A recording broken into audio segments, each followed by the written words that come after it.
follow that advice. And so you're a very bright young man to pick up Rich Dad Poor Dad is only a book on accounting. My Cash Flow Game is only a book on accounting. That's a takeaway. But if you don't know accounting, you don't have accountability. Yeah. You know, you have accountability in your life. And then you can question when somebody tells you invest in the stock market. I go, well, when do I get my money back? So in Fake, I talk about the infinite return. I never use my money. I don't need to save money. I use debt 100% of the time, and I don't pay taxes. So that's kind of what you find out in Fake. You know, fake money, fake teachers, fake assets. Because every time a teacher told me, to get a job, I said, you got to be kidding me. She goes, if you don't get good grades, you won't get a job. And I said, oh, that's good. I'm glad to hear that, And the teacher would go nuts. And they go, why don't you want a job? Because I'll pay taxes then. You got to pay your taxes. And I said, well, what about this? So I took real estate courses, not because I like real estate, because real estate is about debt and taxes. Right. So the more debt I use, which is real money, debt is real money, the less tax I pay. And especially with the interest rates right now, that have been lowest in the last 5,000 years or something like that. Money is cheap right now, zero. Get it free. Yeah. Why would you save it? Why would you save it when they print it?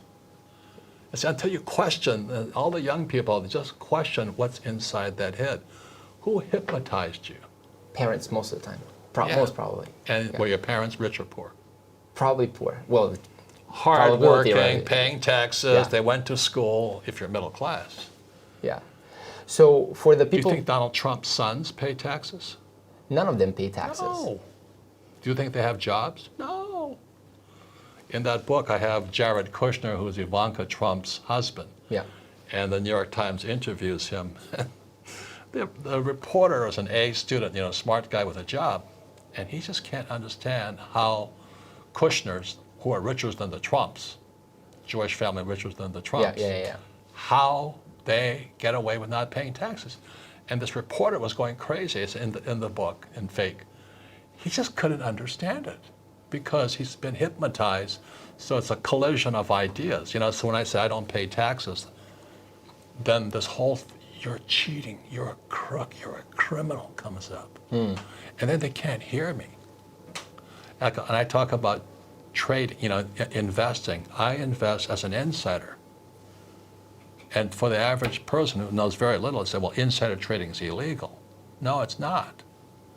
But they've been programmed to think it's illegal. There are certain forms of investing where insider trading is illegal. But for the most part, it isn't illegal. But what fires off, because they've been hypnotized, oh, insider trading, he's a crook, and he doesn't pay taxes. Do you think I'd be writing about it if I was a criminal? So I wrote Fake so people could challenge the hypnosis in their brains, go to school, work hard, pay taxes, get out of debt. I used debt as money, because in 1971, money became debt. Yeah. So it seems like an underlying psychological problem more or less than information, because the information, it's available. You do such an amazing job. Well, you put your life against this goal, basically. And I'm curious about why you do that and why you continue to do it, because I think it's not intuitive to people. Like, he can make all this money and he spends his time with me in an interview teaching young people. Like, it's not exactly the most ROI use of your time, right? So if you look at it from the outside. But what do you think is so if I'm a young person listening, I'm going to listen to this. What do I have to do to break the hypnosis? Because most people that don't want to hear it will dismiss the message. Yes. So should I meditate? Should I spend time thinking about it? Should I just... Okay. I love meditation. I think everybody should meditate, to cure the conflict that's going inside. Because I purposely say those things to create conflict. Perfect. Because if you don't change those thoughts, you'll wind up like my poor dad. Yeah. Very highly educated poor guy who worked very hard all his life. I felt for him. Yeah. Then he got fired by the people he challenged. And he found that his PhD meant nothing. Yeah. PhD always stands for poor, helpless, and desperate. So the moment they threw him out of That's a great acronym. So the moment they threw him out of the school system, he was like this stray dog who couldn't feed himself on the streets. The streets just ate him alive. Whereas an entrepreneur, I love the streets. It's like dog eat dog out there. It's fun. It's game. It's like playing rugby. But most academics can't play the game of rugby because it's too nasty. But some guys, I love the game. Yeah. I love sports. I love it so much. Yeah. That's amazing.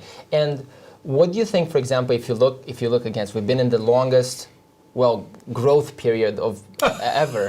Where do you think? Why are you laughing? Growth? Go ahead.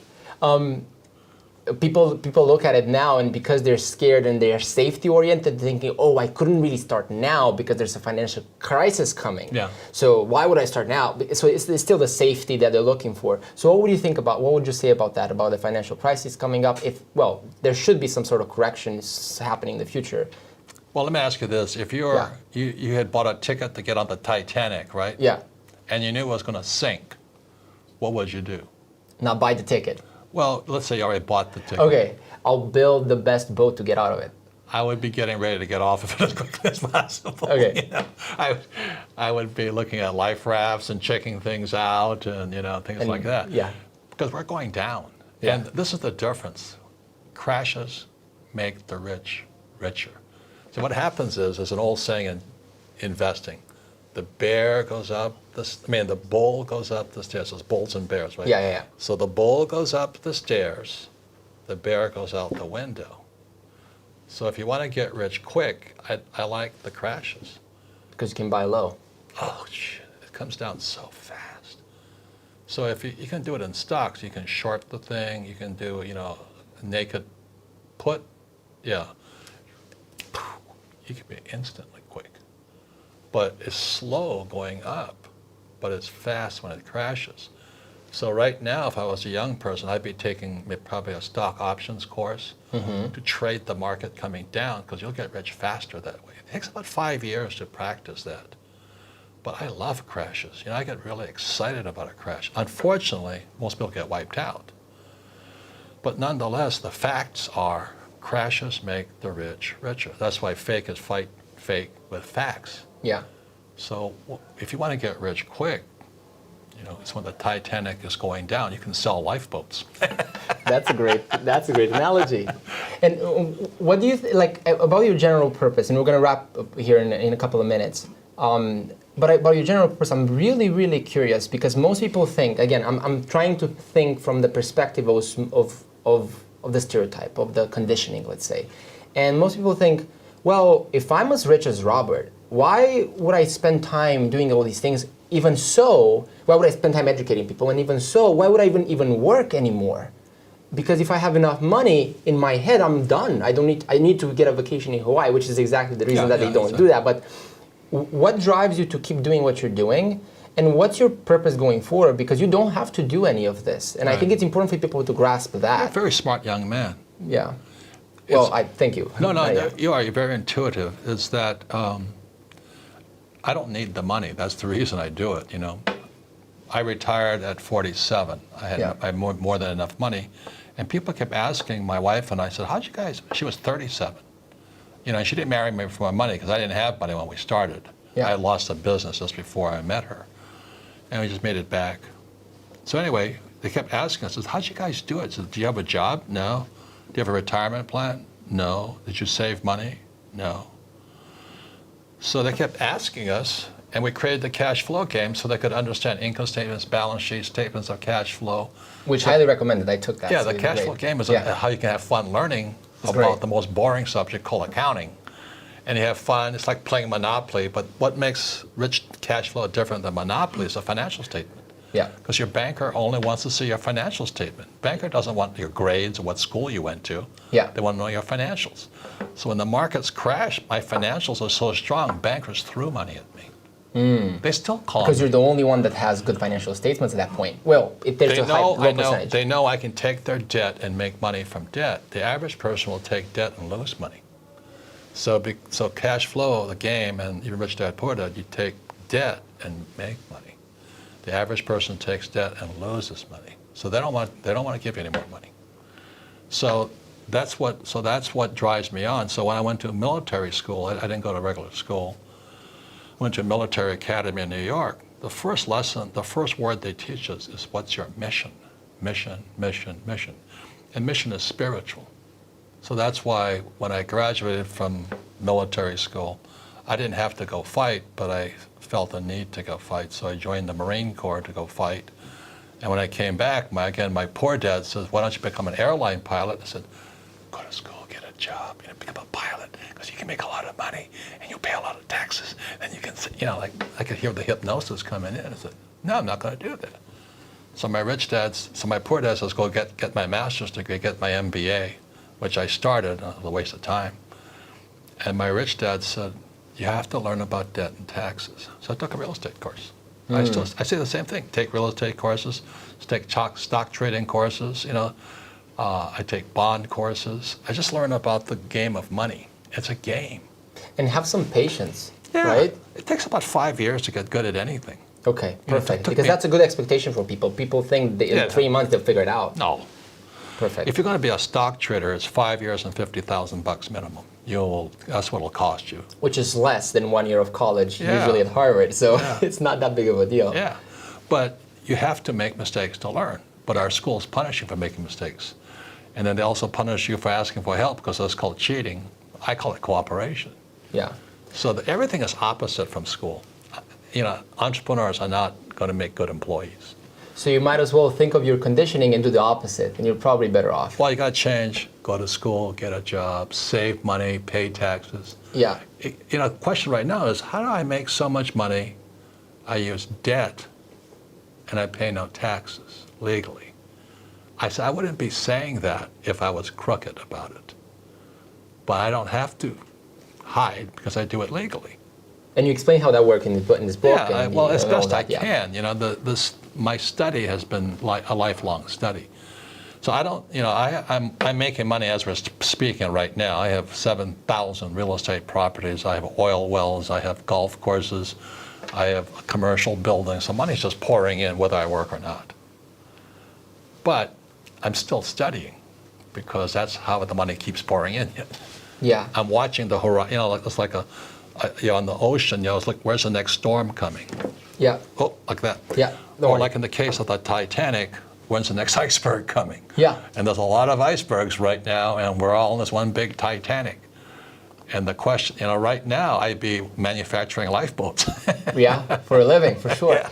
So, two things, and we'll end with this. One thing, and I was really fascinated, I think you spoke about it in an interview about Jonathan Haidt's book, The Coddling of the American Mind. It's not the American mind, it's the coddling of everybody's mind, basically. Correct. And people are, my question would be, what would be your advice for people that are looking to really strengthen themselves and toughen up? Because that's, when people hear this advice, then they go out in the world, and me included, but let's say I've done some sports, you've obviously had military training and all the things that I think evolved discipline in you, I'm thinking.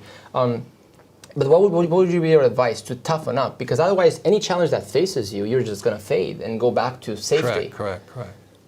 Well, I think that's one of the biggest problems is that people, the word is called resilience. Okay. If like the greatest athlete in my time is Tiger Woods. Well, he just won a championship again. Yeah, but he went way up, and he came down as, his wife caught him cheating, everything, the humiliation, and especially as a black guy cheating on a white woman. I had so many women get so upset. How dare you cheat on a white woman? Why he cheats? That's not a thing to do in 2014. What difference does it make? I just crack up at people. And then his back goes out. He has surgery, and after this long down period, he comes roaring back up to the top. And if you've ever been to Augusta, the golf course where the Masters is played, that is the toughest golf course I have ever seen. I don't know how those guys play that course. Yeah. You have to be a mountain goat to play that course, And these guys are taking shots from down here, the green's up here. And these guys are going, holy mackerel. So he came back. So if there's a story of resilience and determination and a comeback, it's Tiger Woods. I'm in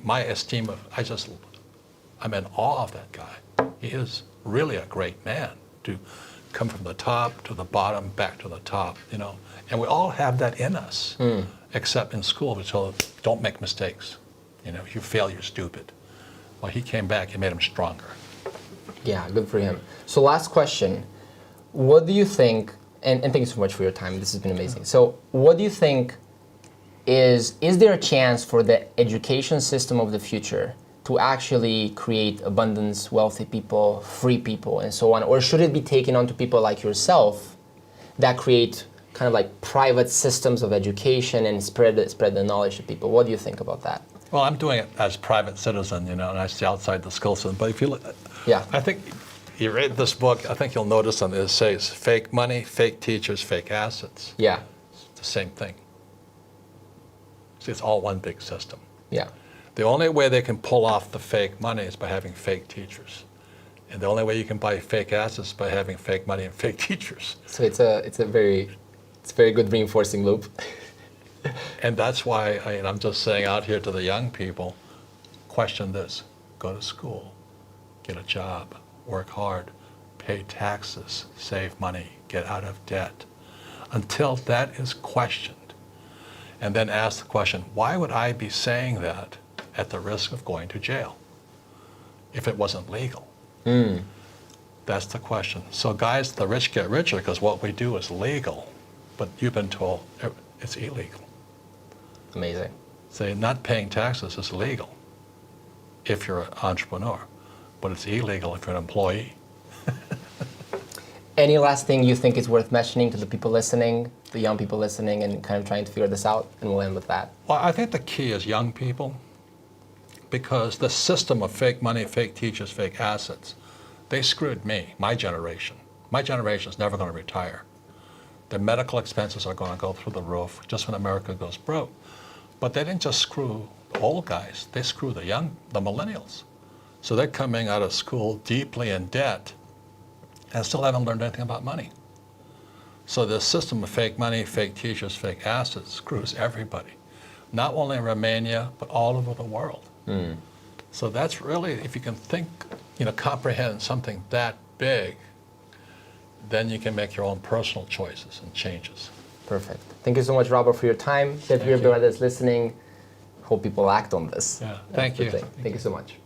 Hey guys, this is Catalin, and I'm doing this really interesting giveaway. I just had an interview with Robert Kiyosaki, #1 bestselling author of Rich Dad Poor Dad, and I want to give away 10 of copies of his new book, Fake. Fake money, fake teachers, fake assets. What you have to do is go listen to the interview. There should be a link somewhere for you to listen to it, and post on either Facebook, Instagram, LinkedIn, whatever you want, or send me an email with your one takeaway from the interview. And I'm going to choose 10 of those at random, and we're going to give them one copy of his new book, Fake. So go ahead and listen to the interview. Let me know what you think of it. Leave a comment below in the interview, and post your takeaway and win a copy of the book. Thank you so much.